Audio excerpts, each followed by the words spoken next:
the church boys are not coming to us, the church girls, it's not relating with us, it's making the whole work difficult for us women, because we are the one that will wait for the man to come, because we cannot go after a man.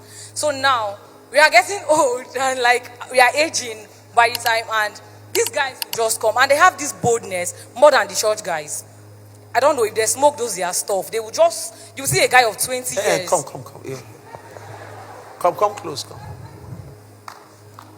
You said they will smoke or something. Talk to me.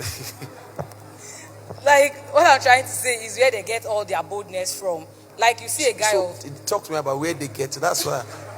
Maybe from what they smoke, I don't know. Because I don't understand and why. And church boys don't smoke those things. They don't smoke, so I don't know, because the boldness is not there.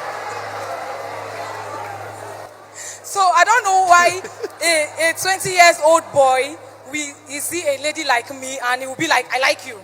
Like, this is something our church boys don't do. We will bath in the morning, we'll dress up, we'll use our perfume and all. We'll come to church and we'll be expecting these guys to come. And they will not. And these guys outside, they just come and they have this boldness. So my question is, how do we cope with guys that they are spiritual, but they are just lukewarm. They are not all that spiritual, and they like us. And we, in the other hand, we are spiritual and we like Jesus. And it's very difficult to drag them to church. So now, how can we balance this thing? Since the church boys are not coming, and these ones, we cannot chase these ones all the time. And me, I'm not called to be an evangelist with dragging guys to church. So how do we balance it? That's my question. Oh my God. And church boys, they think they smoke. All right, so let me attempt that issue. You see, church guys, our major problem is that, for instance, someone like me, I gave my life to Christ when I was barely 15. So I was just trying to start life when I gave my life to Christ. And then the way we were taught, don't touch a sister, don't play with a sister. You don't understand? Be careful. So the way we were raised as guys, it was such that we were not socialized. Many of us guys who grew up in church doesn't have what we call social intelligence. Because church is not a place for socialization. Do you get it? We didn't grow in the world. We went to school. Even in school, there's school fellowship. So everything around us is about church. Then we get home, there's morning devotion. And then you finally end up going to university again, there's campus fellowship. Then we now leave campus fellowship, where again, brothers, everybody mind the way you behave, you don't touch sisters. So all those things makes us to be less sociable. And then we're not taught about how to communicate to sisters. First, don't forget that in the church, our desire, any desire for a woman, he that thinks about a woman in his heart has lusted after her. So first, the thought of a woman should not enter my heart. The moment it enters, I kill it. Are you getting what I'm saying now? So until when I am now ready for marriage, that's when I start saying, Father, who do I marry? At that point, I start allowing the thought of a woman to come in, maybe Sister BC. Now, let's assume Sister BC is the one. How do I approach her? I have not been taught. Yeah. That is when most guys suddenly realize that their social intelligence is very low. Spiritual intelligence very high. They can speak in tongues around you, but just to tell you I love you, they don't know how to say it. So they'll be going around and be saying, Sister, can we pray together? Can we reach souls? Sister, can we? Look, sister, I sense a burden. God, I sense that God is calling us to reach nations. Who is we? You guys say that. So the only language that is bold to use, spiritual language. Yeah. So when I was going to propose to Mama, my wife, I invited her to our pastor's room and I told her, I said, hello, ma, my name is Sam Oye. She knows me as Pastor Sam.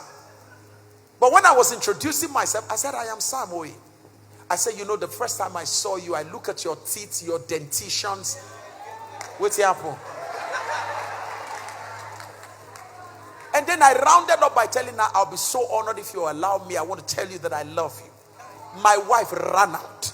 She just like, she ran out of the office because she couldn't believe that this is Pastor Sam talking as romantic boy.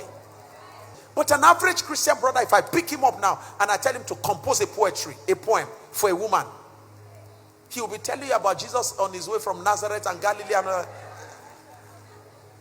So a brother can look at a sister and say, I love your dentitions. I love your smiles. Your cheeks are quite inviting. Now, first of all, he's been so spiritualized that to make those kind of statements make him feel carnal. So most brothers, if they have their way, they will remove Songs of Solomon from the Bible.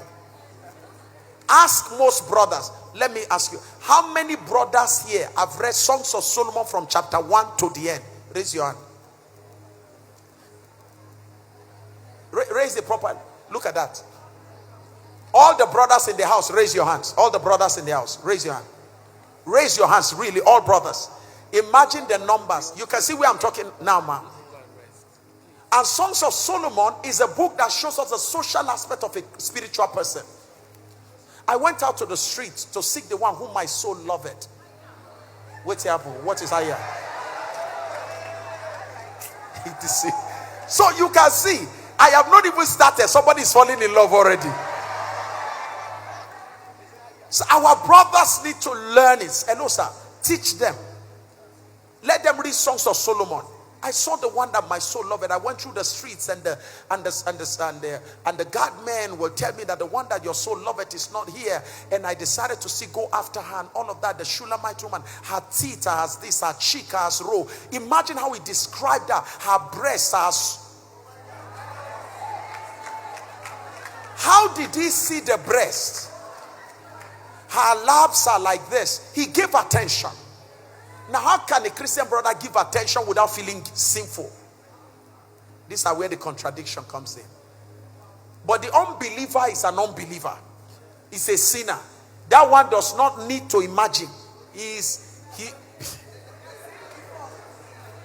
seen it not by revelation. So that's why he's bold. And like you said, he drinks what the Christian brother does not drink. Smokes what the Christian brother does not smoke. Beyond that, he goes to get charms so that when he talks to you, you fall. So please don't allow the fact that they are bold out there. Our Christian brothers, as they get confident around you, as you make them feel comfortable, their boldness find expression. And over time, the brother you thought was not bold, when you start seeing his boldness, you are the one that will be crying, Pastor, you won't kill me.